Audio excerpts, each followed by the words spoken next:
and thank you for joining us on World Now. I am Abosadi Adeniwadremi. President of the United States, Donald Trump, has condemned Russia for carrying out more missile and drone attacks on Ukraine. Mr. Trump says President Putin has gone absolutely crazy. Last night, Russia fired 355 drones and 9 missiles at Ukraine. We have a report. Russia has been receiving a wide range of international criticisms over its ceaseless attacks on Ukraine. Last night, it fired 355 drones and 9 missiles at the embattled nation, provoking words of condemnation from the US president, who says although he has always had a very good relationship with the Russian leader, he thinks he has gone absolutely crazy as something has happened to him.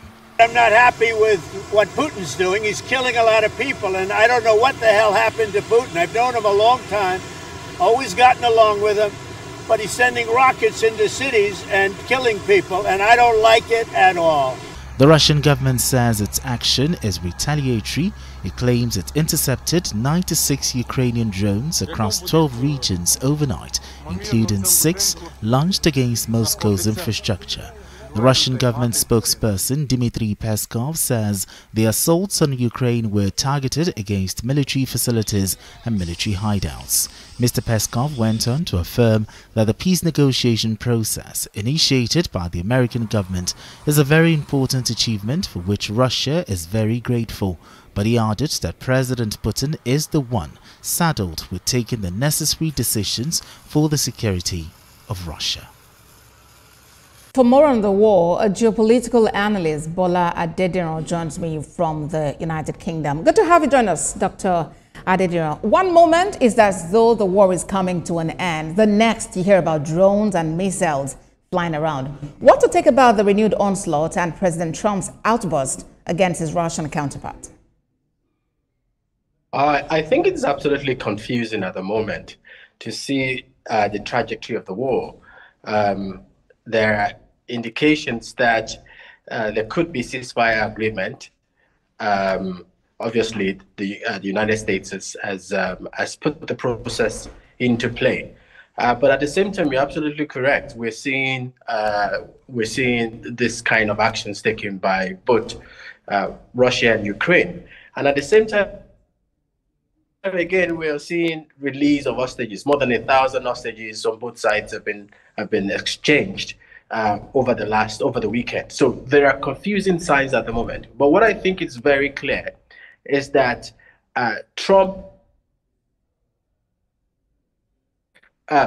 Putin, rather, with one of the things that we're seeing now is to up the ante on Ukraine in such a way that when negotiations really begin, then Ukraine is less willing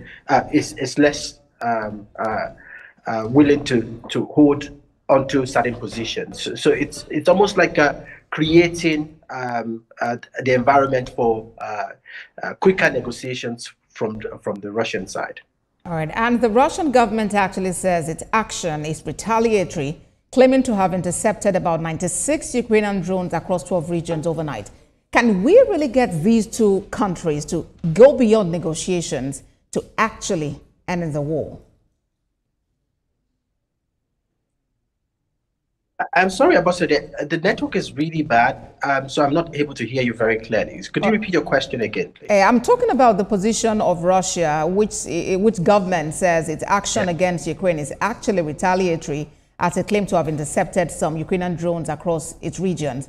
So I'm asking if it's really possible and feasible to get these two countries to go beyond this stage of negotiations to actually bring in this war to an end.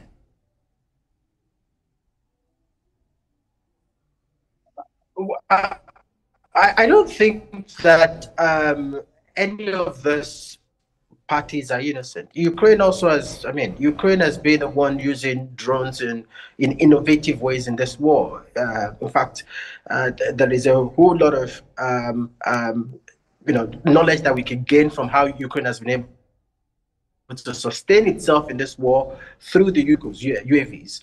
But in this particular case, I find it disingenuous that the Russians are claiming that this is retaliatory, and then you're sending you're bombarding several cities of Ukrainian territory with missiles, cruise ballistic missiles, and drones, and targeting built-up areas, places where people live. I think it's a bit disingenuous from them to. All right then. It's been so good, having you talk about this. Dr. Bola Adediro is a geopolitical analyst. Thank you very much for your contributions on World Now.